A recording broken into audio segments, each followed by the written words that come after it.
మరొకసారి మన ప్రభువైన యేసుక్రీస్తు నామములో మీకు అందరికీ వందనాలు సమర్పిస్తున్నాను.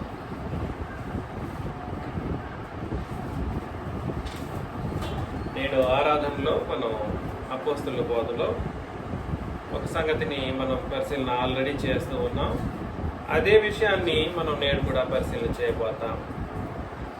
మన యొక్క ఆరాధనలో మానవుని కూర్చిన సత్యం అనేటువంటి ఒక అద్భుతమైన సంగతిని మనం పరిశీలన చేస్తూ ఉన్నాం.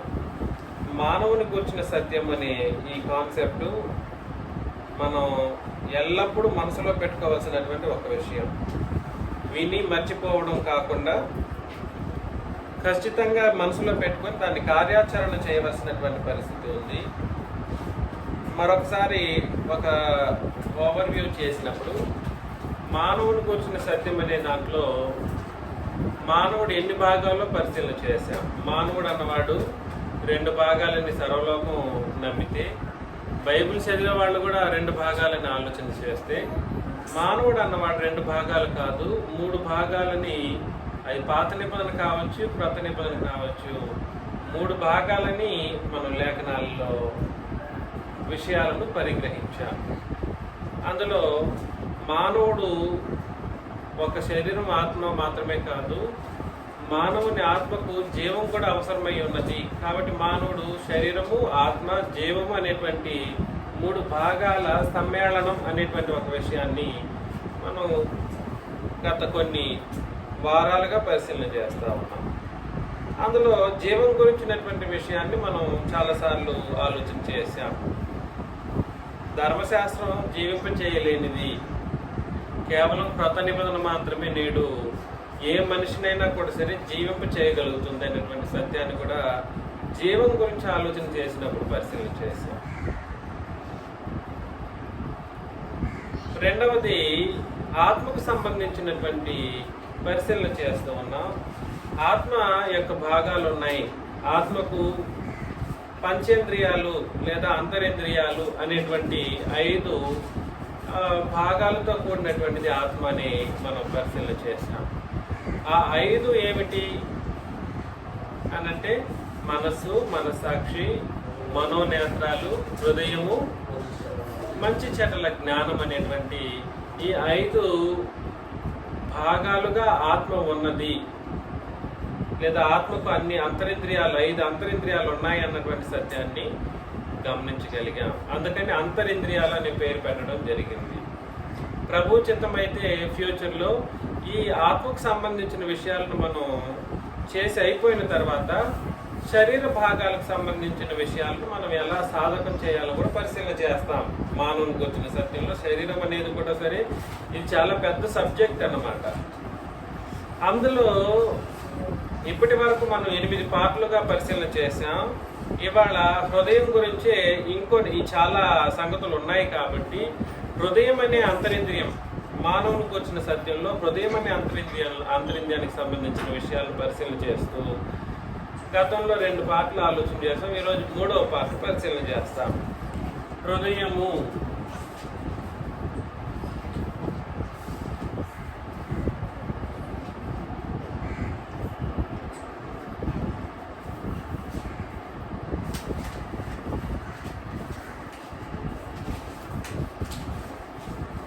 హృదయము ఆలోచన. హృదయము ఆలోచనకు కేంద్రం.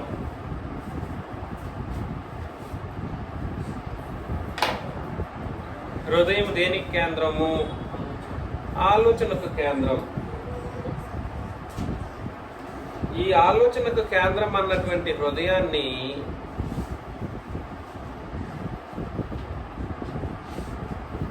మనం చాలా జాగ్రత్తగా మెయింటైన్ చేయవలసినటువంటి వారంగా ఉన్నాం. హృదయం అనేది ఎటు పడితే అటు పోతే చాలా దారుణమైనటువంటి స్థితిగతుల్లో కూరుకుపోతారు.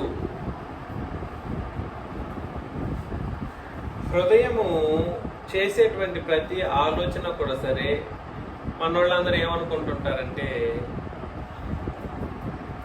హృదయాన్ని బట్టి పాపం చేస్తే పాపము క్రియలు చేస్తే పరిశుద్ధమైన క్రియలు చేస్తే పరిశుద్ధమైన క్రియలు, ఈ రెండింటిని బట్టి తీర్పు జరుగుతుందని ఆలోచనలో ఉంటారు. ఎలాగా? చేసే క్రియలు పరిశుద్ధమైనదా లేదా పాపభరితమైనదా? పరిశుద్ధమైనదే పరలోకము, పాపభరితమైతే నరకము అన్నటువంటి తీర్పు పొందుకుంటారు అన్నట్లుగా జరుగుతుంది. అది కాదంటే అది మాత్రమే కాదు. క్రియలను బట్టి తీర్పు తీర్చడం జరుగుతుంది, కానీ హృదయాన్ని బట్టి తీర్పు, హృదయ ఆలోచనలను బట్టి కూడా సరే, నీ హృదయం ఎంతవరకు ఏమేమి ఆలోచన చేసింది, అది హృదయంలో చేసిన ఆలోచన, దాని యొక్క నెరవేర్పుకు సంబంధించిన క్రియలు ఇవి రెండూ కూడా సరే తీర్పుకు లోనవుతాయి. అందుకని హృదయం అనేది చాలా కీలకమైనది తీర్పులో. కొరింథీయులకు రాసిన మొదటి పత్రిక 4వ అధ్యాయంలో, కొరింథీయులకు రాసిన మొదటి పత్రిక 4వ అధ్యాయం 3 నుండి 5 వచనాలను మనం పరిశీలన చేసినప్పుడు, మీ చేతనైనను ఏ మనుషుని చేతనైనను నేను విమర్శింపబడుట నాకు మిక్కిలి అల్పమైన సంగతి, నన్ను నేనే విమర్శించుకొనను, నా యందు నాకు ఏ దోషము కానరాదు. అయినను ఇందువలన నీతిమంతుడనుగా ఎంచబడను.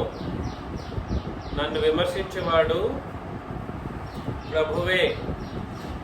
కాబట్టి సమయం రాకమునకు, అనగా ప్రభువు వచ్చే వరకు దేనిని గూర్చి తీర్పు తీర్చుకుడి. ఆయన అంధకారమందలి రహస్యములను వెలుగులోనికి తెచ్చి హృదయములలోని ఆలోచనలను బయలుపరిచినప్పుడు ప్రతి వానికి తగిన మెప్పు దేవుని వలన కలుగును అని అన్నాడు అన్నమాట.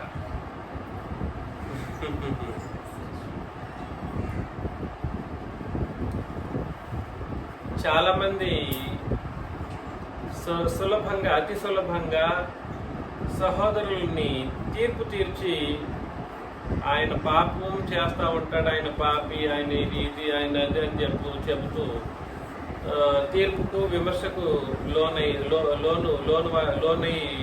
లోనయ్యేటట్లు చేస్తూ ఉంటారు. మనం విమర్శించడానికి లేదు. తప్పు చేస్తే మనం సరిదిద్దడానికైనా ప్రయత్నం చేయాలి, కానీ మనం డైరెక్ట్గా విమర్శించడానికి లేదు. నన్ను నేనే విమర్శించుకున్నా కూడా సరే, నా విమర్శ ప్రకారం నేనేమనుకుంటాను, నేను నీతిమంతుడిని నేను అనుకోవచ్చేమో, కానీ విమర్శించేవాడు ప్రభువు అని చెప్పేసి అన్నాడు. ప్రభువు వచ్చే వరకు, సమయం రాకమునుపు ప్రభువు వచ్చే వరకు దేనిని గురించి తీర్పు తీర్చుకుడి. కాబట్టి సంఘంలో ఉన్న వాళ్ళు ఒక సహోదరుడిని చూసి లేదా మరొక సహోదరుడిని చూసి ఏం చేయకూడదు, దేనిని గురించి ఏం చేయకూడదు, తీర్పు తీర్చకూడదు. ఆయన అంధకారమందలి రహస్యములను వెలుగులోనికి తెచ్చి హృదయములలోని ఆలోచనలను బయలుపరుస్తాడు. చూడండి, హృదయం దేనికి కేంద్రం అని ఆలోచన చేశామనంటే, దేనికి కేంద్రం? ఆలోచనలకు కేంద్రం. కాబట్టి అంధకారమందలి రహస్యములను వెలుగులోనికి తెచ్చి హృదయములోని ఆలోచనలన్నీ కూడా సరే ఏం చేస్తాడు? హృదయ ఆలోచనలను ఏం చేస్తాడు? బయలుపరుస్తాడు. ఈరోజు నేను సహోదరుల్ని విమర్శించేసేవచ్చు, ఆయన ఏ తప్పు చేశాడో, ఆయన చేసిన దాన్ని బయట పెట్టవచ్చు. కానీ అది నేను చేస్తే సరిగా ఉంటుందా, ప్రభువుని యేసుక్రీస్తు చేస్తే సరిగా ఉంటుందా? మనం అందుకే పరిస్థితులను బట్టి ఎవరు ఏ తప్పు చేశారో వాళ్ళ యొక్క హృదయ ఆలోచనలు ఎలా ఉంటాయి మనం గమనించగలమా? మానవ జాతి మనుషుల యొక్క హృదయాల్లో ఆలోచనలు ఎలా ఉంటాయో గమనించే శక్తి సామర్థ్యాలు ఉన్నాయి మానవ జాతికి. ఉందా? ఒక సహోదరుడు ఏం ఆలోచనలో ఉన్నాడో అతని హృదయంలో ఏముందో మనం గెస్ చేయగలమా? మనం గెస్ చేయలేము. అది చేయగలిగింది ఎవరు అని అంటే ప్రభు. అది చేయగలిగింది ఎవరు అని అంటే తండ్రిని దేవుడు. అది చేయగలిగింది ఎవరు అని అంటే పరిశుద్ధాత్ముడు.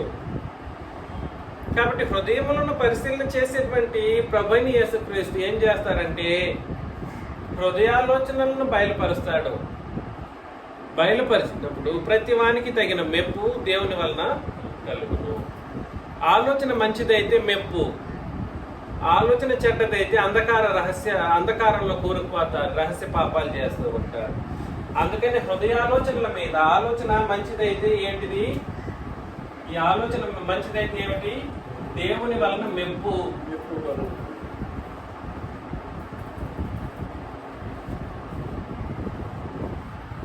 ఈ ఆలోచన సరిగా లేకపోతే అంధకారంలోకి వెళ్ళిపోతారు. సరిగా లేకపోతే అంధకారంలోకి వెళ్ళిపోయి రహస్యంలో పాపాలు చేస్తారు. అప్పుడు యేసుక్రీస్తు వచ్చారనుకోండి, యేసుక్రీస్తు ప్రభు అయిన యేసుక్రీస్తు వచ్చినప్పుడు ఆయన ఏం చేస్తాడనంటే ఈ ఆలోచనలు బయట పెట్టగలడు. బయట పెడితే మెప్పు కలిగేది, అంధకారంలో ఉన్నటువంటి వాడికి శిక్షించేది తర్వాత సంగతి. కాబట్టి మీరు నేను మానవ జాతి మనం ఎంత పరిశుద్ధమైనప్పటికీ లేదంటే పరిశుద్ధపరచబడిన వాళ్ళమైనప్పటికీ కూడా సరే ఇది డిస్టర్బెన్స్ అవుతుంది చూసి. మనం ఎంతవరకు తీర్పు తీర్చేటువంటి విషయంలో ఎదుటి సహోదరుల్ని సులభంగా చేయొచ్చు. తప్పు చేస్తే చూస్తే మాట్లాడటం సులభమే, కానీ అది సరిగ్గా చేయగలిగిన వాడు హృదయ ఆలోచనలు బయట పెట్టినప్పుడు అది సరిగా బయలుపాటులోకి వస్తుంది. అర్థమవుతుంది కదా అండి? కాబట్టి సరైనటువంటి ఆలోచన సరైనదైతే దేవుని వల్ల మెప్పు కలుగుతుంది. సరైనటువంటి ఆలోచన లేకపోతే అంధకారంలోకి వెళ్ళిపోతాడు. అంధకారంలోకి వెళ్ళిపోతే రహస్యంగా చేసినటువంటి ప్రతి దాన్ని యేసు ప్రభు ఆ రోజు ఏం చేస్తాడంటే వెలుగులోనికి తెచ్చి శిక్ష విధించేటువంటి పరిస్థితుల్లోకి వెళ్ళిపోతారన్నమాట. కాబట్టి ఈ ఆలోచన మీదనే మానవుడు జరిగించే క్రియలు ఆధారపడి ఉంటాయి. ఈ ఆలోచన మీద, హృదయాలోచన మీద మానవుడు జరిగించే ప్రతి కార్యక్రమం ఆధారపడి ఉంటుంది. కాబట్టి క్రియలు అని అంటారు చాలా మంది. క్రియలను బట్టి తీర్పు అని అంటారు. కరెక్టే, కాదని అనట్లేదు. కానీ ఆ క్రియారూపం దాల్చడానికి ముందు జరిగినటువంటి సంగతి ఏమిటి? నీ హృదయం ఎలాగుంది, నీ హృదయాలోచన ఎలా ఉందో చూస్తాడనమాట. నీ హృదయాలోచనల్లో ఇంకేమైనా నువ్వు ఇంప్లిమెంట్ చేయటానికి మునిపే చనిపోతే దాన్ని కూడా ముందు పెడతాడు యేసుక్రీస్తు.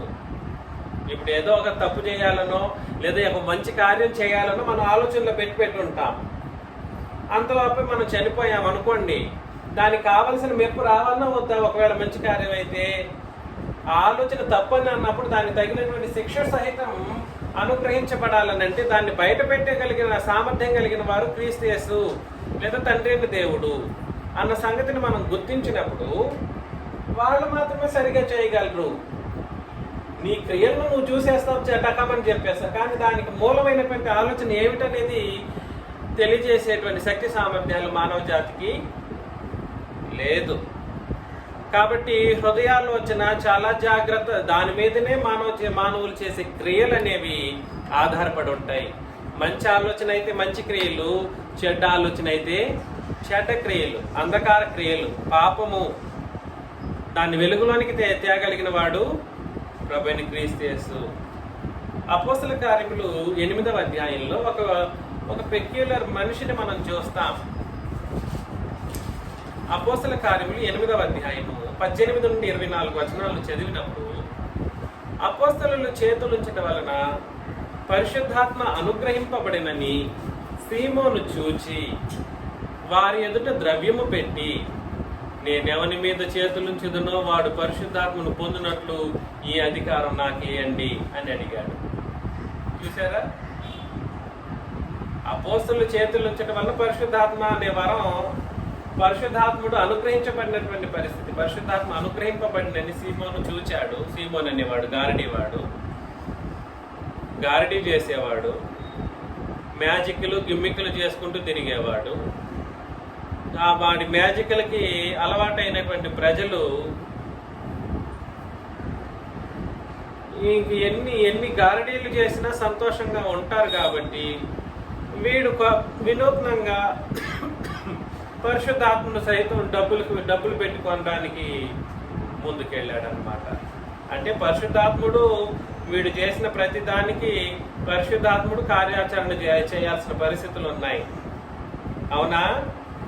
అసలు దేవుణ్ణి పరిశుద్ధాత్ముడిని ఆట బొమ్మగా మార్చడానికి అయినటువంటి చెడు ఉద్దేశం వీళ్ళలో కలిగింది. పరిశుద్ధాత్ముడిని ఆట బొమ్మగా చేయడానికి ప్రయత్నం చేశాడు వీడు. కాబట్టి వారి ఎదుట అపోస్తలుల ఎదుట ద్రవ్యం పెట్టాడు, డబ్బులు పెట్టాడు. ఎంత కావాలి తీసుకోండి, నేను ఎవడి మీద చేతులు ఉంచుతానో వాడు పరిశుద్ధాత్మను పొందినట్లు ఈ అధికారం నాకు అనుగ్రహించండి అని అడిగారు. అందుకు పేతురు, నీవు ద్రవ్యం ఇచ్చి దేవుని వరమును సంపాదించుకొందునని తలంచుకొనినందున నీ వెండి నీతో కూడా నశించును కాక అని చెప్పేసి అన్నాడు అనమాట. అసలు దేవుని వరాన్ని సంపాదించడం అనేది జరగకూడదు. ద్రవ్యంతో సంపాదించడం అనేది చాలా చాలా పెద్ద పాపం అండి. ఆ ఆలోచన వీడు తలంచినందున అంటే ఆలోచనే కదండి, తలంపులు అన్న ఆలోచన అన్న ఒకటే. కాబట్టి నీ తలంపు, నీ ఆలోచన ఎలా ఉందని అంటే చాలా తప్పుగా ఉంది. ద్రవ్యం ఇచ్చి నువ్వు పరిశుద్ధాత్మను కొనడం అనేటువంటిది జరగని ఒక పరిస్థితి. దేవుని వరం అది. అలా సంపాదించడం మహాపాపం.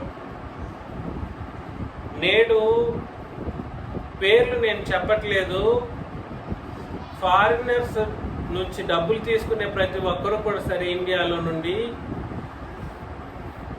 డబ్బులు ఇచ్చి బాప్తిస్మం ఇచ్చి పరిశుద్ధాత్మ అనే వరాన్ని ఇవ్వడానికైనటువంటి ప్రయత్నంలో కార్యాలు చేస్తూ ఉన్నారు. నేడు ఆ గారడి వాడికి నేడున్నటువంటి ఈ గారడి బోధకులకి తేడా లేని పరిస్థితి.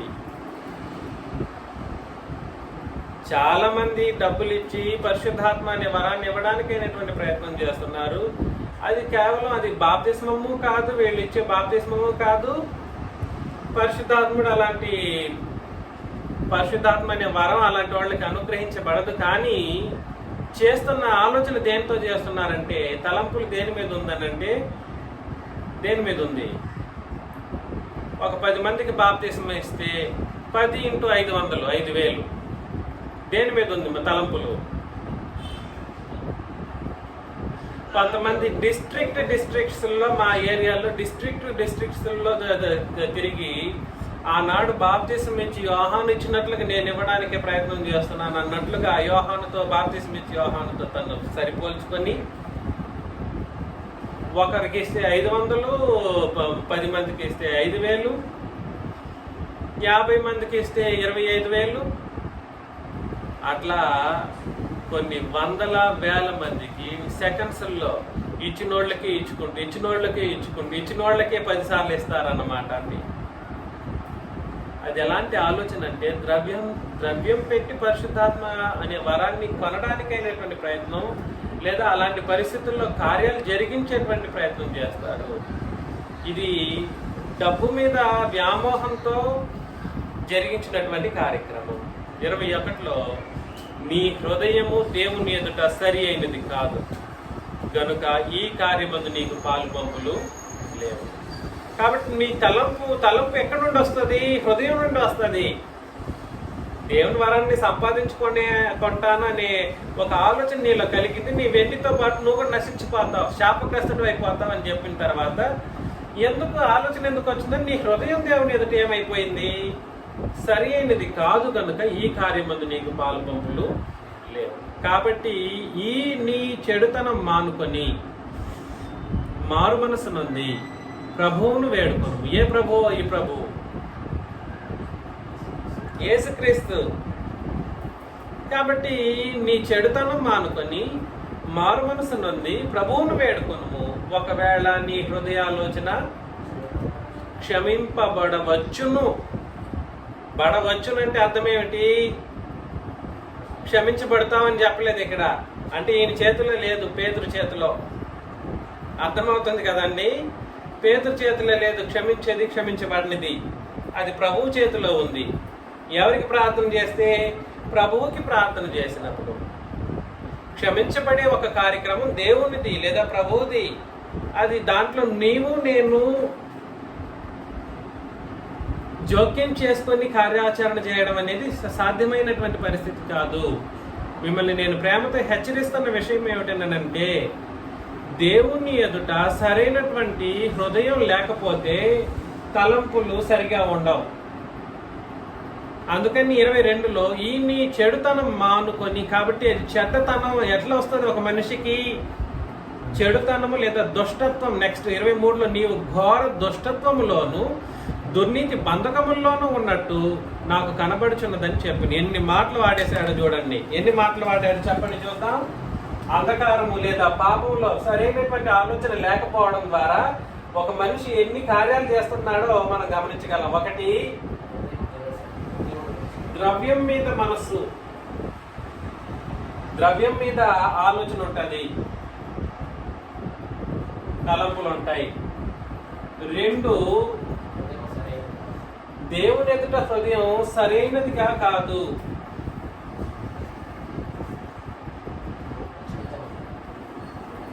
3, దాని వలన చెడుతనం ఒక మనిషికి ఆపాదించబడుతుంది. 4,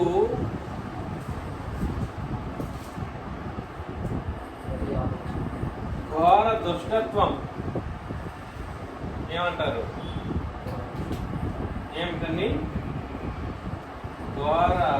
ఘోరమైనటువంటి దుష్టత్వం. 5, ఏమిటండి? దుర్నీతి.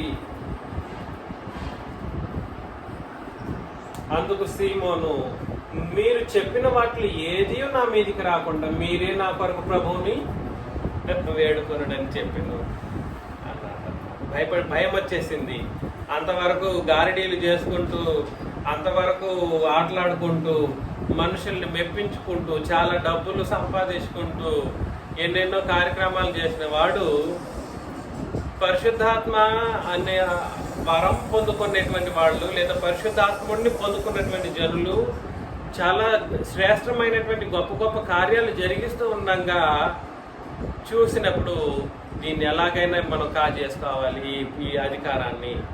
మనం కూడా సరే ఆ పరిశుద్ధాత్ముడిని పెట్టి అనేకులను నా వైపు తిప్పుకొని నా గారడీ చేత పరిశుద్ధాత్ముడిని వాడుకొని ఇంకా అనేకులను మెప్పించి ఇంకా డబ్బులు సంపాదించాలన్నటువంటి దుష్ట ఆలోచన, ఘోరమైనటువంటి పరిస్థితి. అలాంటి ఆలోచన విధానం వల్ల కలిగిన దుర్నీతి, దాని వలన కలిగేటువంటి చెడుతనము, ఇదంతా కూడా సరే ఆలోచన సరిగా లేకపోవడం. దేని యొక్క ఆలోచన? కానీ దీనికి క్షమాపణ ఉందా? ఉంది. అక్కడ చెప్పాడు, నీ హృదయాలోచన ఏం చేయబడగలదు? క్షమింపబడవచ్చును అని అన్నాడంటే ఏముందని అర్థం? అవకాశం ఉంది,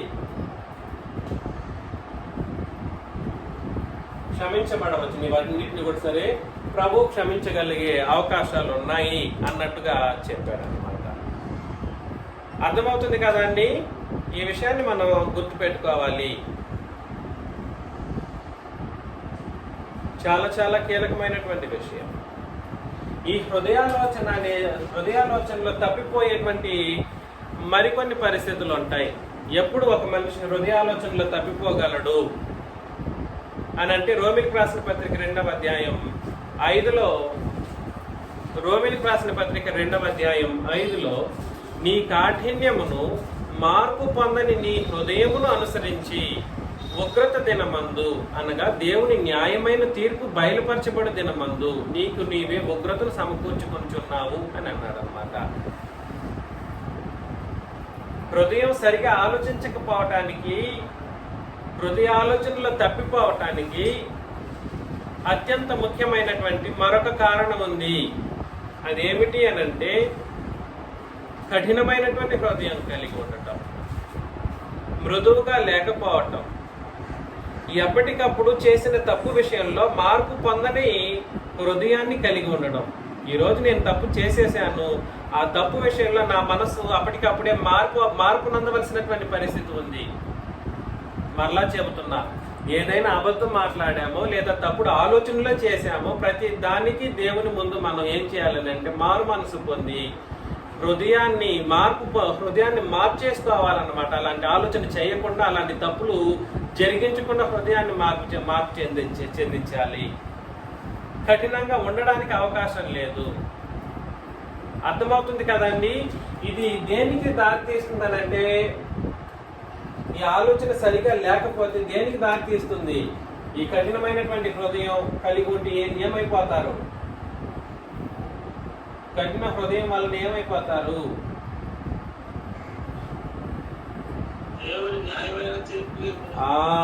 దేవుని న్యాయమైన తీర్పుకు వాళ్ళు ఆహుతైపోతారు. ఉగ్రతకు, న్యాయమైన తీర్పు అనే దానికంటే కూడా సరే ఉగ్రత అంటే అర్థం ఏంటి? ఉగ్రత అంటే అర్థం ఏమిటండి? సింపుల్ గా ఎవరైనా సమాధానం చెప్పండి.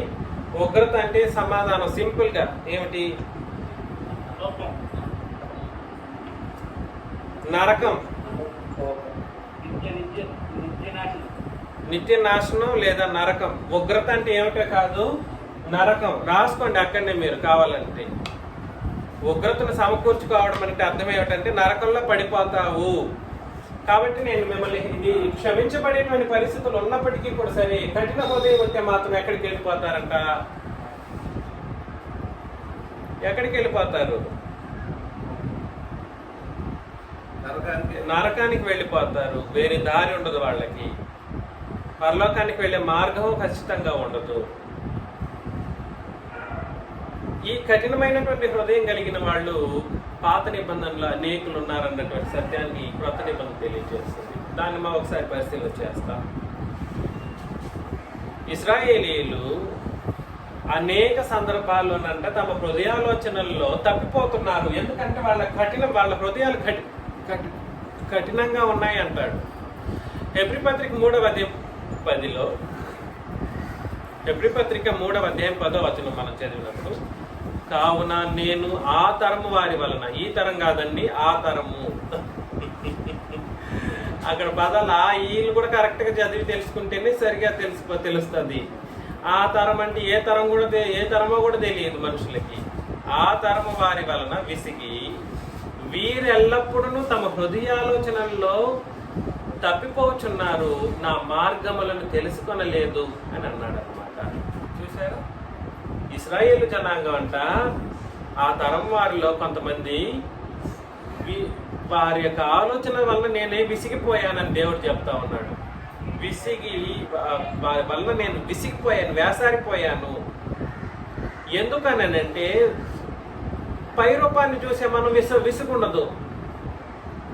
పై రూపాన్ని చూస్తే మనకేముండదు? విసుగుండదు. వాళ్ళ మనసులను లేదా వాళ్ళ హృదయ ఆలోచనలు ఎలాగున్నాయో దేవుడు తెలుస్తుందో తెలియదాన్ని?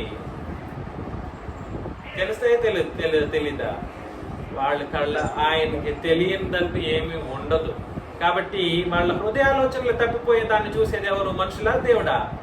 అందుకని ఆయన విసిగిపోతున్నాడు ఇశ్రాయేలీయుల విషయంలో. అందుకని ఆయనకి భలే విసుగుతో పాటు కోపం. విసుగు వచ్చింది అనుకోండి, ఆటోమేటిక్ ఏమొస్తుంది చెప్పండి? సమాధానం నేను చెప్పాను, దాన్ని రిపీట్ చేయడానికి కష్టపడుతున్నారు చూడండి. విసుగుతో పాటు ఏమొస్తుంది అంటే కోపం వస్తుంది. ఏప్రిల్ రాసిన పత్రిక 4వ అధ్యాయం 1 నుండి మనం చదువుతాం. చాలా చాలా ఇంపార్టెంట్ వచన భాగం ఇది. 1 నుండి నేను చదువుతాను. ఆయన యొక్క విశ్రాంతిలో ప్రవేశించుతామన్న వాగ్దానం ఇంకా నిలిచి ఉండగా మీలో ఎవడైనను ఒకవేళ ఆ వాగ్దానం పొందకుండా తప్పిపోనేమో అని భయం కలిగి ఉందుము. విశ్రాంతిలో ప్రవేశిస్తామన్నది దేవుడు మనకిచ్చినటువంటి వాగ్దానం అన్నమాట. ఒకవేళ ఎవడైనా వాగ్దానం పొందకుండా తప్పిపోతానేమో అనే భయం ప్రతి ఒక్కరికి ఉండాలి. అయ్యో నాకు రాకుండా పోతుందా, నేను పరలోకం వెళ్ళలేకపోతానా అనే భయం ఉండాలి. జీవించిన ప్రతి సందర్భంలో ఏముండాలి? ఆ భయం మనలో ఉండాలి. 2, వారికి ప్రకటింపబడినట్లు మనకును సువార్త ప్రకటింపబడెను. వారికి ప్రకటింపబడినట్లు అంటే ఎవరు? వాళ్ళు ఇశ్రాయేలీయులు. వారికి ప్రకటింపబడినట్లు మనకును సువార్త ప్రకటింపబడెను. కానీ వారు వినిన వారితో విశ్వాసం గల వారై కలిసి ఉండలేదు. ఆ పాత నిబంధన కాలంలో విన్నవాళ్ళు కొంతమంది ఉన్నారు. కొంతమంది ఉన్నారా లేదా అండి? పాత నిబంధన కాలంలో దేవుని యొక్క మాటలను విన్నవాళ్ళు కొంతమంది ఉన్నారు. అది మనం పేర్లు చెప్పొచ్చు. ఎంతమంది? కాలేబు, యెహోషువ చెప్పొచ్చు, అదేవిధంగా దానియేలు చెప్పొచ్చు, ఆ తర్వాత మోషే చెప్పొచ్చు, ఆ తర్వాత చాలా మంది. హెబ్రీ పత్రిక 11వ అధ్యాయంలో ఆ పేర్లందరూ లిస్ట్ అవుట్ చేయబడ్డారు. విన్నవాళ్ళు ఎవరు? దేవుని యొక్క మాటల్ని విన్నవాళ్ళు. వినడం ద్వారా వాళ్ళకి ఏం కలిగింది? విశ్వాసం కలిగింది. ఆ పాత నిబంధన విశ్వాసం గురించి మాట్లాడుతూ ఏమంటున్నాడనంటే, వారికి ప్రకటింపబడినట్లు మనకును సువార్త ప్రకటింపబడిను, కానీ వారు వినిన వారితో విశ్వాసం గల వారి కలిసి ఉండలేదు అని అన్నాడు అనమాట. కాబట్టి వినటం వల్ల ఏం కలుగుతుంది? విశ్వాసం కలుగుతుంది. పాత నిబంధన కాలంలో దేవుని యొక్క మాటలను బోధిస్తూ ఉన్నప్పుడు విశ్వసించినటువంటి జనాంగం ఎవరైతే ఉన్నారో వాళ్ళతో మనుషులు, ఇతర ఇశ్రాయేలీలు ఏం చేయలేదనంట? కలిసి ఉండలేదు. కనుక విన్న వాక్యము వారికి నిష్ప్రయోజనమైనదాయను. కాగా జగత్ పునాది వేయబడినప్పుడే ఆయన కార్యములన్నీ సంపూర్తి అయ్యును. ఈ విశ్రాంతిని గురించి నేను కోపముతో ప్రమాణం చేసినట్టు. చూసారా? విసిగిన వలన ఏం జరిగిందంటే, దేవుడికే కోపం వచ్చేసి నేను కోపముతో ప్రమాణం చేసినట్టు వారు నా విశ్రాంతిలో. దేవుడికి కోపం పట్టితే పరలోకాన్ని ఇస్తాడా?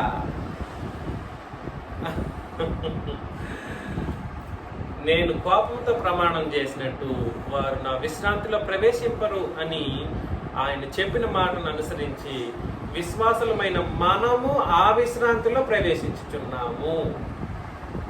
ముందు ప్రవేశం ఎవరికి? మనకే. మనం అనంటే సంఘం, వారు అనంటే ఇశ్రాయేలీలు. వాళ్ళలో విన్నవాళ్ళు అనంటే ఇశ్రాయేలీలో విని విశ్వాసం కలిగిన వాళ్ళు. కోపముతో ప్రమాణం చేసినట్టు నా విశ్రాంతిలో ప్రవేశింపరు అని చెప్పబడిన వాళ్ళు ఎవరు అని అంటే విశ్వాసం లేని ఇశ్రాయేలు జనాంగం. అర్థమవుతుంది కదండి?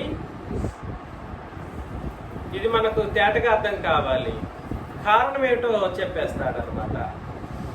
కోపం పుట్టించేటట్లుగా వాళ్ళు దేవుని యొక్క మాటలకు లోబడకపోవడానికి కారణం ఏమిటో చెప్పేస్తాడు. చదువుతా. మరియు దేవుడు 7వ దినమందు తన కార్యములన్నింటినీ ముగించి విశ్రమించును అని 7వ దినమును గూర్చి ఆయన ఒక చోట చెప్పి ఉన్నాడు. ఇదియును గాక ఈ చోటుననే వారు నా విశ్రాంతిలో ప్రవేశింపరు అని చెప్పి ఉన్నాడు. ఒక చోటుని కూడా చెప్పేస్తాడు అనమాట. ఈ చోటని నా విశ్రాంతిలో వారు ప్రవేశించరు. కాగా కొందరు విశ్రాంతిలో ప్రవేశించిన మాట నిశ్చయము కనుకను ముందు సువార్త వినిన వారు అవిధేయత చేత ప్రవేశింపలేదు గనుకను నేడు మీరు ఆయన మాట వినిన ఎడల. నేడున్న నిబంధన ఏ నిబంధన? ఆయన మాట అంటే నిబంధన మాటలు వినిన ఎడల మీ హృదయములను కఠినపరచుకొనకూడని వెనుక చెప్పబడిన ప్రకారం ఇంతకాలమైన తర్వాత దావీదు గ్రంథంలో నేడని ఒక దినమును నిర్ణయించి ఉన్నాడని అన్నాడు అనమాట. మిమ్మల్ని నేను ప్రేమతో చెప్పేది ఏమిటనంటే, క్రొత్త నిబంధన సంగతులను బోధిస్తూ ఉన్నప్పుడు ఆయన మాటలను హృదయానికి ఎక్కించుకోండి, కఠినపరచుకోవద్దు. పాత నిబంధనలో హృదయాన్ని కఠినపరచుకోవడం వల్ల దేవుడు వారి హృదయాలోచనలు కఠినంగా ఉన్న కారణాన్ని బట్టి వారి మీద విసిగి చివరికి కోపపడి, విసుగు వలన కోపం వల్ల ఎక్కడికి దారి తీసింది? వాళ్ళని విశ్రాంతిలో ప్రవేశించలేదు అని అంటే ఎక్కడికి వెళ్ళిపోతారని దాని అర్థం. ఎక్కడికి వెళ్ళిపోతారు? నరకానికి వెళ్ళిపోతారు. అదే చెప్పింది. మనం ఇంతకు ముందు కూడా సరే హృదయ కాఠిన్యం వలన ఉగ్రతలోకి వెళ్ళిపోతారని చెప్పినటువంటి ఆ రూల్ మనకు అర్థమైపోవాలి. దేవుని మాటలకు చెవి యొగ్గండి. ఇప్పటికైనా మనలో ఎవరైనా కూడా సరే మనం ఏమైనా తప్పిదాలు చేస్తాం, కానీ హృదయాన్ని సరిగా పెట్టుకోవాలంటే ముందుగా వినవలసినటువంటి సంగతులు సరిగా వింటేనే మనం ఏం చేయగలమని అంటే దేవుని యొక్క మాటల ప్రకారం బ్రతకగలం. వినడమే సరిగా లేకపోతే మాత్రం హృదయాలోచనలను మీరు కంట్రోల్ చేయలేరు. హృదయాలోచనలను కంట్రోల్ చేయలేరు. హృదయం పైగా కఠినమైపోతుంది. 8వ వచనంలో యెహోషువ వారికి విశ్రాంతి కలుగ చేసిన యెడల ఆ తర్వాత మరి యొక్క దినమును గురించి ఆయన చెప్పకపోవు. కాబట్టి దేవుని ప్రజలకు విశ్రాంతి నిలిచి ఉన్నది. ఎందుకనగా దేవుడు తన కార్యములను ముగించి విశ్రమించిన ప్రకారం ఆయన యొక్క విశ్రాంతిలో ప్రవేశించిన వాడు కూడా తన కార్యములను ముగించి, కాబట్టి కార్యాలు జరిగించేటువంటి ఒక పరిస్థితి మూలం ఏమిటంటే హృదయాలోచన. ఈ హృదయాలోచనలో సరిగా ఒక మంచి దారిలో పెట్టగలిగేది ఏమిటండి? హృదయాలోచనలను మంచి దారిలో పెట్టగలిగేది ఏమిటి? దేవుని నిబంధన వాక్యము. అది పాత నిబంధన కాలంలో ఆ నిబంధన వాళ్ళు పాటించక కఠిన హృదయులై బ్రతికారు, విశ్రాంతిలో ప్రవేశించలేకపోయారు. కాబట్టి ఈరోజు సబ్జెక్టుని మీరు ఆలోచన చేయండి. హృదయాలోచన ఎలా? హృదయము ఆలోచన దేవుడి నిబంధన దాదాపు సమానంగా ఉండాలన్నమాట. ఈ ఆలోచన సరిగా ఉండాలంటే నిబంధన విషయాలను మనం సరిగా మనసులో పెట్టుకోవాలి. దేన్ని మనసులో పెట్టుకోవాలి? మనకిచ్చినటువంటి నిబంధన విషయాలను మనసులో పెట్టుకుంటే మనకేమిస్తాడనంటే దేవుని ప్రజలకు విశ్రాంతి నిలిచి ఉన్నది. ఎందుకనగా దేవుడు తన కార్యములను ముగించి విశ్రమించిన ప్రకారం ఆయనకు విశ్రాంతిలో ప్రవేశించిన వాడు కూడా తన కార్యములను ముగించి విశ్రమించును. కార్యాలు జరిగించాలంటే ఈ నిబంధనను ఆలోచనను సమానంగా పెట్టుకోవాలన్నమాట. నువ్వు ఆలోచించే ప్రతి ఆలోచన నీ నిబంధన, నీకు ఇచ్చిన నిబంధన బట్టి ఉందో లేదో చూసుకోవాల్సినటువంటి పరిస్థితి ఉంది. అర్థమవుతుంది కదండి? 11. కాబట్టి అవిధేయత వలన వారు పడిపోయినట్లుగా మనలో ఎవడునూ పడిపోకుండా ఆ విశ్రాంతిలో ప్రవేశించడానికి ఏం కలిగి ఉండాలి? జాగ్రత్త పడాలి. ఇంతకు ముందేమో భయం కలిగి ఉండాలి అని అన్నాడు, ఇక్కడేమో జాగ్రత్త పడాలి అని అన్నాడు అనమాట. ఎందుకనగా 12, ఇది ఎప్పుడైనా కూడా సరే 4:12 ప్రతి ఒక్కరు చదువుతారు. ఎందుకనగా దాన్ని గాల్లో కలిపేస్తారు. ఎందుకనగా అంటే అర్థం ఏమిటి? పై దాన్ని బట్టి మనం ఎందుకనగా అంటున్నాడు. విశ్రాంతిలో ప్రవేశించడం ఇంపార్టెంట్, దాన్ని బేస్ చేసుకొని ఎందుకనగా అంటున్నాడు. అర్థమవుతుందా? అవిధేయత వలన వారు పడిపోయినట్లుగా మనలో ఎవరినో పడిపోకుండా ఆ విశ్రాంతిలో ప్రవేశించడానికి జాగ్రత్త పడుదుము. ఎందుకంటే ఎందుకు జాగ్రత్త పడాలి? ఎందుకు భయం కలిగి ఉండాలి? విశ్రాంతిలో ప్రవేశించడానికి ఎందుకు భయపడాలి అని అంటే దేవుని వాక్యము సజీవమై బలము గలదై రెండంచులు గల ఎటువంటి ఖడ్గము కంటేను వాడిగా ఉండి ప్రాణాత్మలను కీళ్లను మూలుగును విభజించినంత మట్టుకు దూర్చు హృదయము యొక్క తలంపులను ఆలోచనలను శోధిస్తుంది అని అన్నాడు అన్నమాట. దీన్ని సరిగ్గా దాంట్లో పెట్టగలిగే, ఆలోచన సరిగా ఉండేటట్లుగా చేయగలిగేది ఏమిటో చెప్పేస్తున్నాడు. నీ హృదయాలోచన, హృదయం యొక్క తలంపు కావచ్చు, ఆలోచనే కావచ్చు, దాన్ని శోధించగలిగేది ఏమిటి? అది రైట్ ఆర్ రాంగ్ అని చెప్పేది ఏమిటి? కరెక్ట్. సజీవమైనటువంటి దేవుని వాక్యం. సజీవమైనటువంటి దేవుని వాక్యం. దేవుని వాక్యం సజీవమై బలము గలదై అని అన్నప్పుడు దేనికి సంబంధించిన మాట? అది దేనికి సంబంధించింది? ఏ నిబంధనకు సంబంధించింది? క్రొత్త నిబంధనకు సంబంధించింది. అర్థమవుతుంది కదా నేను చెప్తున్నది? విశ్రాంతిలో ప్రవేశించాలంటే దేవుని వాక్యం అని చెప్పబడినటువంటి క్రొత్త నిబంధనను బట్టి నేడు ప్రతి మానవ జాతి తన యొక్క ఆలోచనలను, తలంపులను, హృదయాన్ని సరిగ్గా పెట్టుకోవాల్సినటువంటి పరిస్థితులు ఉన్నాయి. అప్పుడు మాత్రమే ఎక్కడికి వెళ్ళగలరు? వాళ్ళు విశ్రాంతిలో ప్రవేశించగలరు. విశ్రాంతిలో ప్రవేశించగలరు. ఈ కార్యక్రమాన్ని ఇశ్రాయేలీలు చేయలేకపోయారు. అయినా కూడా సరే కొంతమంది విశ్వాసులు ఉన్నారు, వాళ్ళు కూడా ఇంకా వెళ్ళడానికి అవకాశం లేదు. ముందు మనం వెళితే వాళ్ళకి సంపూర్ణత. ముందు ఎవరు వెళ్తారు?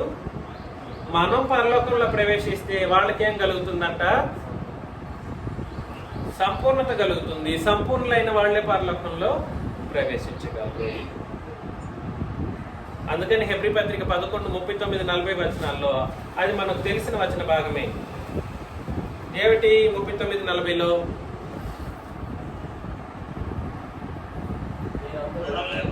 వీరందరూ తమ విశ్వాసం చేత సాక్ష్యం పొందిన వారైనను మనము లేకుండా సంపూర్ణులు కాకుండా నిమిత్తము మన కొరకు మరీ శ్రేష్టమైన దానిని ముందుగా సిద్ధపరిచి పెట్టాడు. మన కొరకు పరలోకం చేయబడింది, ఇశ్రాయేలీల కోసం కాదు. వీరందరూ నుండి అబ్రహాము నుండి హేబేలు నుండి 11వ అధ్యాయం 1వ వచనం నుండి చదివితే హేబేలు నుండి ప్రారంభం అవుతాడు. వీరందరూ హేబేలు కావచ్చు, అబ్రహాము కావచ్చు, మోషే కావచ్చు. వాళ్ళకంటే నువ్వు నేను గొప్ప అంటే కాదంటాడు ఇప్పుడు ప్రతి ఒక్కడు. వీరందరూ తమ విశ్వాసం చేత సాక్ష్యం పొందిన వాడు, మంచి వాళ్ళని సాక్ష్యం పొందారు, నీతిమంతులని సాక్ష్యం పొందారు. తమ విశ్వాసం దానికి కారణం. కానీ వాళ్ళకి సంపూర్ణత ఉందనంటే లేదు. ఎప్పుడు సంపూర్ణత పొందుకుంటారు? మనము లేకుండా వారికి సంపూర్ణత లేదు. అబ్రహాం లాంటి మహనీయుడికి సంపూర్ణత లేదంట పరలోకంలో ప్రవేశించడానికి. మనం లేకపోతే అసలు పరలోకంలో మనం కూర్చున్న తర్వాత అబ్రహాంకి సంపూర్ణత వస్తుంది. అప్పుడు అబ్రహాం మన తర్వాత వస్తాడు లోపలికి పరలోకంలోకి.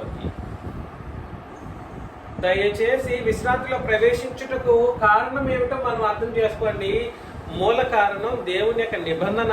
నేడున్నటువంటి కొత్త నిబంధనే దైవ నిబంధన. ఈ నిబంధనను బట్టి మన యొక్క ఆలోచనలు సరిగా పెట్టుకోవాల్సినటువంటి పరిస్థితులు ఉన్నాయి. పెట్టుకుంటే ఏం జరుగుతుంది?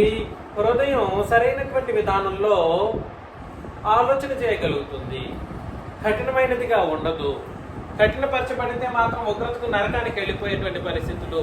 ఆనాడు ఇశ్రాయేలు జనాంగం అలా తప్పు చేసి నరకానికి పాత్రలైపోయారు అని చాలా తేటగా దేవుని యొక్క లేఖన భాగం మనకు తెలియజేస్తూ ఉంది. అర్థమవుతుందా? హృదయాలోచనలో తప్పిపోకుండా ఉండడానికి మొట్టమొదటి రీజన్ ఏమిటి అని అంటే చెప్పండి. ఇప్పుడు చేత చూడండి, దేవుడి వల్ల మెప్పు పొందడానికి ప్రయత్నం చేసే వాళ్ళకి వాళ్ళు చేయవలసింది మొట్టమొదటి కార్యక్రమం ఏమిటి? దేవుని క్రొత్త నిబంధనను నిత్యము ధ్యానించవలసిన వాళ్ళుగా ఉన్నారు. ఏం చేయాలి? నిత్యము ధ్యానించినప్పుడు ఏం జరుగుతుందనంటే మనసులో హృదయంలో ఉండిపోతుంది లేఖన భాగాలు. తద్వారా ఏం చేస్తారు? ఆలోచనలు సరిగా పెట్టుకుంటారు, తప్పుగా ఆలోచన చేయరు. అర్థమవుతుంది కదండి? పాత నిబంధన కాలంలో ఇశ్రాయేలీలు కాని అన్ని జనులు ఎవరైతే ఉన్నారో వాళ్ళ గురించి ఒక మాట మాట్లాడాడు. రోమీయులకు రాసిన పత్రిక 2వ అధ్యాయం 15వ వచనంలో, రోమీయులకు రాసిన పత్రిక 2:15లో, అట్టి వారి మనస్సాక్షి కూడా సాక్ష్యమిచ్చుచున్నగను వారి తలంపులు ఒక దాని మీద ఒకటి తప్పు మోపుచు లేక తప్పు లేదని చెప్పుచుండగను ధర్మశాస్త్ర సారము తమ హృదయముల యందు వ్రాయబడి ఉన్నట్టు చూపుచున్నారు అని అన్నాడు అనమాట. ధర్మశాస్త్ర సారం ఎక్కడ పెట్టుకున్నారంట? ఎక్కడ పెట్టుకున్నారు? హృదయముల యందు వ్రాయబడినట్టు పెట్టుకున్న కారణాన్ని బట్టి ఏం కలుగుతుందంట? వారి తలంపులు తప్పు చేస్తే తప్పు అని, ఒప్పు చేస్తే ఒప్పు అని చెప్పే ఒక పరిస్థితులు ఉంటాయి. లేదనుకోండి, ధర్మశాస్త్ర సారం పాత నిబంధన కాలంలో ధర్మశాస్త్ర సారం అన్ని జనుల్లో లేకపోయింది అనుకోండి, తప్పు చేసినా పర్లేదులే. ఎట్లా? తప్పు చేసినా తప్పు అని చెప్పదు ఆ హృదయం, ఇంకేమని చెప్తుంది? పర్లేదులే. తప్పు చేసినా సరే ఒక్కసారికి, తప్పు చేసినా ఒప్పు అన్నట్లుగా అడ్జస్ట్మెంట్స్ చేసేటువంటి పరిస్థితులు ఉంటాయి. నేను చేసి ఎప్పుడు తప్పు చెప్పను అన్నట్లుగా హృదయం ప్రేరేపించబడి కఠిన హృదయాలే మాట్లాడే అంత పరిస్థితులకు ఉంటాయి. కాబట్టి తలంపులను, ధర్మశాస్త్రంలో తలంపులను మార్చగలిగే శక్తి ధర్మశాస్త్రానికి ఉన్నప్పటికీ కూడా సరే, అది ఆ కాలానికి సంబంధించింది. ఇప్పుడు క్రొత్త నిబంధనను మనం ఎక్కడ పెట్టుకోవాలి? మన యొక్క హృదయంలో పెట్టుకోవాల్సినటువంటి పరిస్థితులు ఉన్నాయి. ఇది ఎగ్జాంపుల్ మాత్రమే. అర్థమవుతుంది కదండి? అదేవిధంగా నీ యొక్క మనసు, నీ యొక్క హృదయం అనేది, నీ ఆలోచన అనేది సరిగ్గా పెట్టుకోవాలంటే మరికొన్ని కార్యక్రమాలు మనం చేస్తూ భూమి మీద బ్రతకవలసినటువంటి వారుగా ఉన్నాం. హృదయం యొక్క తలంపులకు మొట్టమొదటి కారణం ఏంటి? క్రొత్త నిబంధన నిత్యం ధ్యానిస్తూ బ్రతకటం, హృదయంలో పెట్టుకోవడం. రెండవది ఫిలిప్పీలకు రాసిన పత్రిక 4వ అధ్యాయం 5 నుండి 7 వచనాలను చదివినప్పుడు, ఫిలిప్పీలకు రాసిన పత్రిక, ఫిలిప్పి పత్రిక 4వ అధ్యాయం, ఫిలిప్పి పత్రిక 4:5-7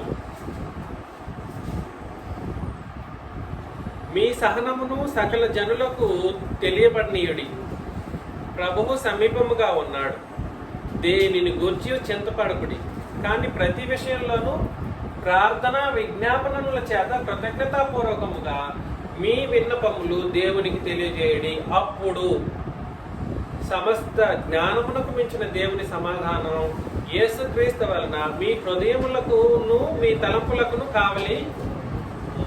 కాబట్టి హృదయం యొక్క తలంపులకు కావలి కాసేది ఏమిటి అని అంటే మన ప్రార్థన విన్నపాలు.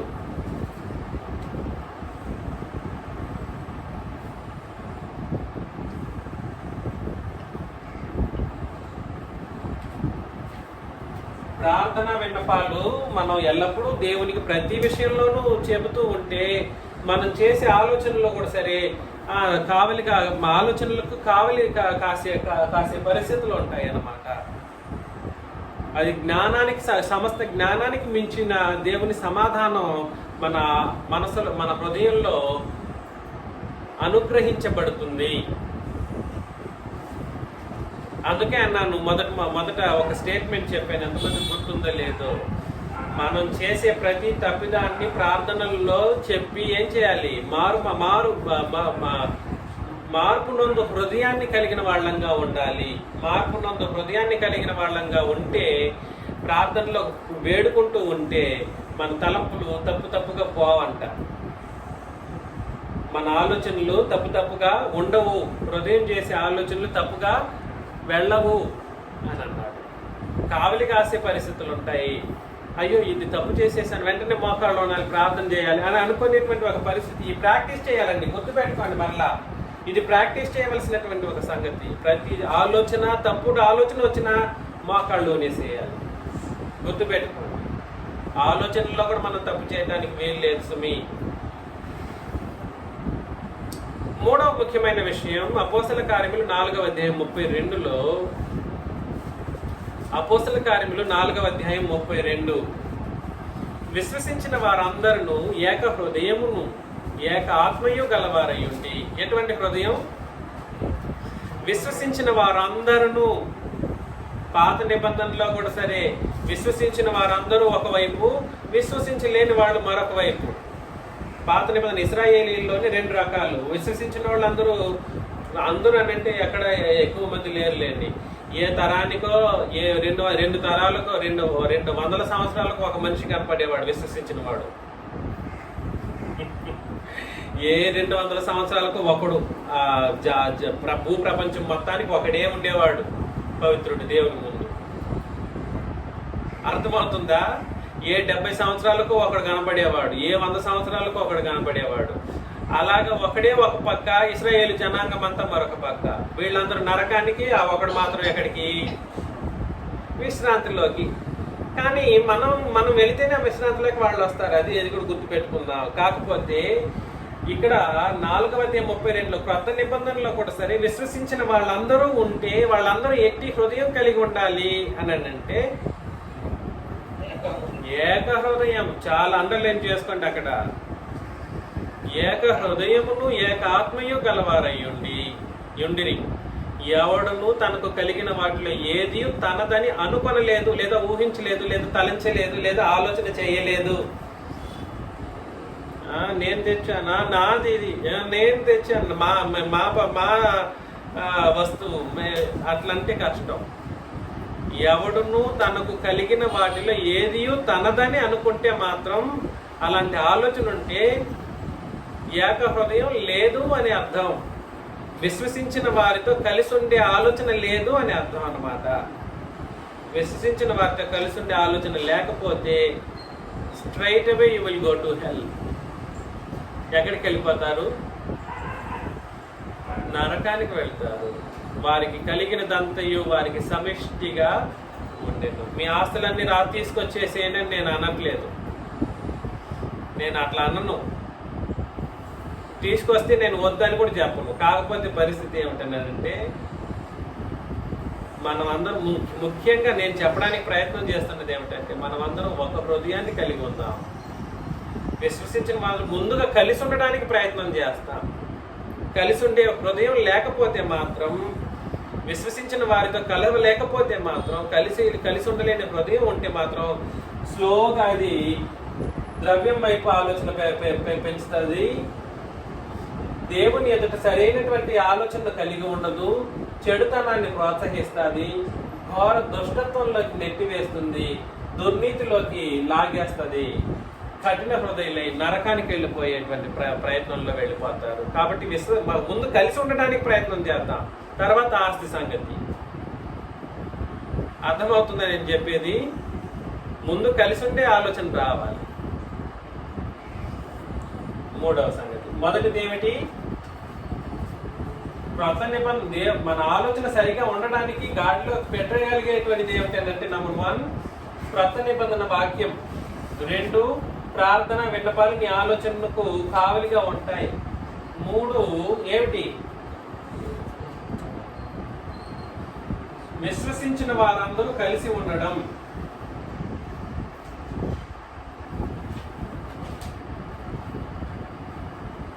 కలిసి ఏక హృదయం కలిగి ఉండడం. ఏక హృదయం, ఏక ఆత్మ కలిగి ఉండడం అన్నమాట. యాకోబు పత్రిక మొదటి అధ్యాయం 26లో యాకోబు పత్రిక మొదటి అధ్యాయం 26. ఇది మాత్రం లూజ్ టాక్స్ ఎక్కువైపోతుంది.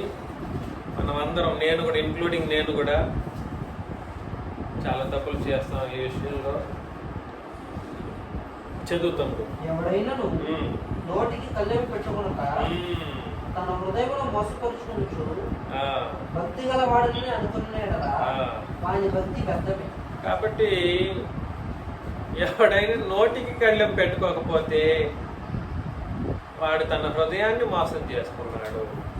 కాబట్టి ఎందుకంటే హృదయం నుండి మాటలు కూడా వస్తాయి కాబట్టి నోరు జాగ్రత్తగా పెట్టుకోవాలి. ఏం చేయాలండి? నోటికి కళ్ళెము. ఏది అనుకుంటే అది మాట్లాడేసేయడం కాదు. నోటి కళ్ళెం పెట్టుకోకుండా హృదయాన్ని మోసపరుచుకుంటే భక్తి గలవాడు కాడు. భక్తి గలవాడని అనుకుంటే మాత్రం వాడి భక్తి వ్యర్థమైన భక్తి. ఒకవేళ భక్తిగా ఉన్నా ఆ భక్తి ఎటువంటి భక్తి? వ్యర్థమైనటువంటి భక్తి. వాడి హృదయం ఏమైపోతుంది? మోసపరచబడినటువంటి స్థితిలో ఉంటుంది. అయ్యో ఇంత భక్తిగా బ్రతికానా, నేను ఇంత భక్తిగా బ్రతికాను దేవా అని ఆ రోజు చెప్తే కుదరదు. అయ్యో నేను భక్తిగా బ్రతికాను, ఆ నిబంధనలో ఉన్నా, నేను నోటిని ఎటు పడితే అటు వాడుకుంటూ ఎటు పడితే అటు కళ్ళెం పెట్టుకోనకుండా తిట్టేసి మాట్లాడేది, నోటికి అబద్ధాలు, నోటికి నేను మరలా చెప్తున్నాను, మన సంఘంలో ఉండే వాళ్ళలో దాదాపు అందరూ అబద్ధాలు చెప్పే వాళ్ళు ఎక్కువయ్యారు ఈ మధ్యలో.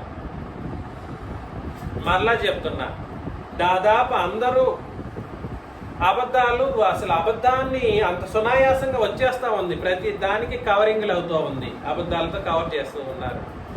మరలా చెబుతున్నాను, నీ భక్తి వ్యర్థమైన భక్తిగా అయిపోతుంది. నువ్వు ఎంత బాప్తిసం చేసుకొని ఎన్ని క్రొత్త నిబంధన ప్రకారం బ్రతకడానికి అయిన ప్రయత్నం చేసినా నోటికి కళ్ళెం పెట్టుకోవడం అంటే అబద్ధాలు సునాయాసంగా మాట్లాడుకుంటూ, బూతులు కూడా సులభంగా వస్తుంటాయి కొన్ని సందర్భాల్లో. It is certainly will not lead us to the heaven. పరలోకానికి నడిపించదు. కళ్ళెం ఈ రోజే పెట్టుకోండి, ఈ రోజు నుండి పెట్టుకోండి. అది నేను కూడా, మనమందరం. నన్ను చెప్పుకోలేదు అనుకోండి, దానికి కూడా తిరిగి ఇంకో ఆలోచన, వేరే ఆలోచనలు వచ్చే ప్రమాదంలో ఉంటారు. కాబట్టి ఈరోజు మనం ఏం నేర్చుకుంటున్నామనంటే, ముందు ఈ ఆలోచన ప్రకారం ప్రభువు తీర్పు తీర్చేటువంటి పరిస్థితుల్లో ప్రభు తీర్పు తీరుస్తారు. ఈయన ప్రభు తీర్పు తీర్చేటప్పుడు పారామీటర్స్ 2 ఉంటాయి. నీ ఆలోచన బట్టి ఏ కార్యక్రమం చేశావు, దేవుని వల్ల మెప్పు పొందే కార్యక్రమం చేసి ఉన్నట్లయితే నీకు పరలోకం ఉంటుంది. మెప్పు పొందకుండా అంధకార క్రియలు చేస్తే నీకు ఉగ్రత, నరకంలోకి వెళ్ళిపోతావు. ఇది మొత్తానికి కారణం ఏమిటంటే హృదయ ఆలోచన. ఈ ఆలోచన సరిగా పెట్టుకోవాలంటే మొట్టమొదటి కార్యక్రమం ఏం చేయాలి? క్రొత్త నిబంధన ప్రకారం జీవితాన్ని నడిపించుకోవాలి.